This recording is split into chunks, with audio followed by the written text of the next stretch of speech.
learn from a very prestigious panel today. But first, we're lucky to have the world's expert on Cte Pathology, Dr. Ann McKee, with us here.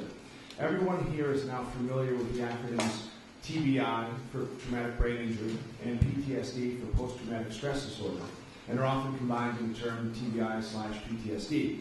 As you listen to Dr. McKee's presentation, I want you to think about whether CTE deserves now to be discussed in the same sentence.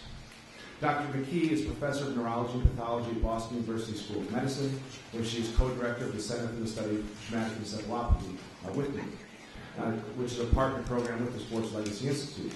She also directs the neuropathology service for the Boston Veterans Administration healthcare system. Please welcome Dr. Ann McKee.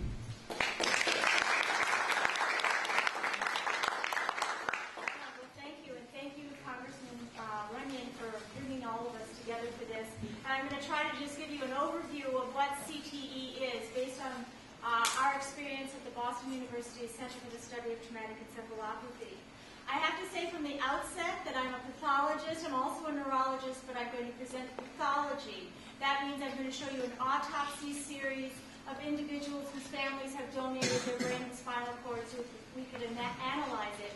And as such, because it's an autopsy series, there's a selection bias for disease. So I'm going to show you quite a number of these cases, and we have quite a number in our brain bank, but that isn't a reflection of what's going on in the general population.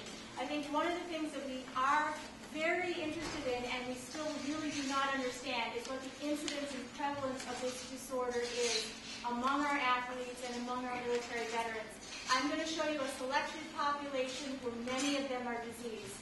But the question remains, how many out in the general population are affected by this?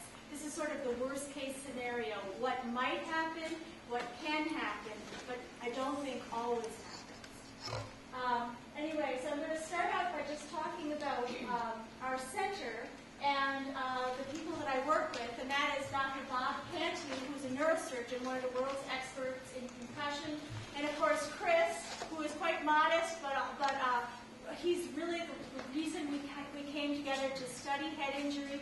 It was his own personal difficulties after many times with concussions experienced during professional wrestling as well as football that led him to this mission to understand the disorder.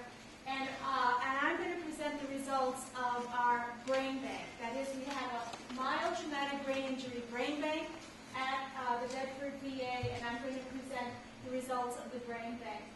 In just the 4 years that we've had this operation, we've received over 124 brains from athletes and military veterans, and I'm going to show you the results of some of those studies. Dementia pugilistica, or chronic traumatic encephalopathy, is not a new disease. It was actually originally described back in the 1920s by a pathologist named Harrison Martland, who looked at the brains of boxers, who actually was describing the symptoms in a number of boxers, people that he said stayed in the game long enough to develop a set of symptoms related to what they sometimes called punch drunk. Since that time, there have been 51 cases of neuropathologically verified CTE in the literature, and actually we reviewed them back in 2009. And at that time, there were 48 cases from all other institutions worldwide, and we had 3 cases of our own. And just to show you how far it's come in the last 4 years, we at that time had 51 total cases, but now in 2012, we alone have over 65 cases. So we've already more than doubled the world's experience with this disease. And you'll notice that boxing was originally one of the more hard-hit sports, meaning most of the original individuals that had CTE were boxers, but now more and more we're seeing it in football players. And indeed, this is not just professional players, but this is college-level players and high school players. We're also seeing it more and more in hockey and a number of other sports, including wrestling and rugby. But interestingly, we have seen many cases in military veterans, and these are veterans of World War II, Korea, Vietnam, the Gulf War, as well as Iraq and Afghanistan. There's an asterisk on the military veterans because often they have a combined exposure. That is, Many times athletes are military veterans and military veterans are athletes. So it's not just a single combat exposure. They often have some athletic exposure as well. It's not restricted to athletes and military veterans. You can find CTE in any occupation or activity that's associated with repetitive but what's considered mild head injury. So it's been reported in epileptics that are poorly controlled. It's been reported after physical abuse. It's been reported a number of times in individuals that are developmentally challenged but just do this self-injurious head-banging behavior. So we have seen it in other activities, although most commonly we see it among athletes and veterans. I'm going to go over quickly the symptoms of CTE, and then I'm going to show you a number of cases that we have in our brain bank. The first symptoms are usually emotional and behavioral, and because they have sort of a psychological flair, they tend to be overlooked and are quite subtle. Chronic headache is often an early sign, as is attention and concentration loss. Other early symptoms are aggression and mood disorders, especially depression. Impulsivity is a characteristic of early CTE, as well as something called explosivity, meaning that a trivial event makes an individual have sort of an exaggerated, explosive reaction. We see a lot of suicidal behavior and completed suicide associated with CTE, as well as drug and alcohol abuse. As the disease progresses, cognitive changes are quite common. The first is usually a short-term memory loss. That's the first cognitive change that we see. That, as the disease progresses, that turns into or progresses into a full-blown dementia. You can also see difficulty with planning and organization, difficulty multitasking, and in the late stages of the disease, you see difficulties with gait and Parkinsonism, as well as abnormalities of speech. We've described in our cohort a subset of individuals with CTE that develop an ALS-like disorder. And clinically, it often looks exactly like ALS, but pathologically, it's a CTE pathology. And I'll show you a couple of examples of that. The pathology of CTE is very distinct. It's not something that we see in any other disorder, including Alzheimer's disease. And instead of showing you the pathology here, I'll show it to you in a number of examples. But I want to point out that you see a lot of shrinkage of the brain in CTE. This is a normal brain on the top, and this is CTE on the bottom. And you can see there's been a loss of cerebral volume, tissue loss in the gray matter as well as the white matter, and expansion of these inner chambers of the brain called the ventricles, and they expand to fill the space that the shrinking brain leaves behind.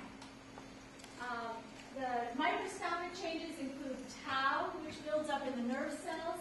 Abnormally phosphorylated tau builds up inside the nerve cells and causes progressive neurologic deterioration and eventually neuronal death. And a second protein that develops in most cases, and that has the name TDP43. And this is the protein that's associated with the ALS-like variant, and it can be associated with frontotemporal dementia in other individuals. So just to go through what the gross or the macroscopic changes are in CTE, first of all, there's a dilatation of those inner chambers or the second and third ventricles. Very characteristically in end-stage CTE, you see there's something called a cavum septum lucidum, or that single leaflet at the midline of the brain becomes a bivalve leaflet, and there's a space between the leaflet. We often see in advanced disease atrophy of the hippocampus, amygdala, and medial temporal lobe. And if you go back to the posterior part of the brain, you'll see that often the septum is not just distorted anteriorly, but posteriorly it's often absent or severely torn. As in this case, the septum is only just these two thin filaments that remain. So that's a very common characteristic. Here's another example of this.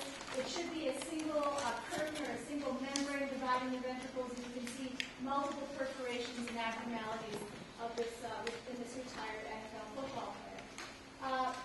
I'm going to show you what this, now these are samples of brain taken from intact, cognitively intact individuals from the Framingham Heart Study. And I've been studying brains from individuals who have been taking a heart study for about 20 years. And we've been using the same techniques to study those brains, as I'm going to show you in the brains of these athletes and military veterans. But the point of this is these are brains. This is half of a brain. It's been mounted on a slide. It's been stained for tau. It has a second stain which gives it this sort of purpley blue color. And what you see, if you saw tau in these brains, it would appear as a dark brown pigment. And the point of this is that in normal individuals, there is very little tau, abnormal tau buildup with age. Tau is a feature of a disease, and when you see tau, it's the buildup or the early stages of disease. In this 68-year-old man, you can just begin to see a little tiny bit of tau in a very restricted part of the brain called the entorhinal cortex.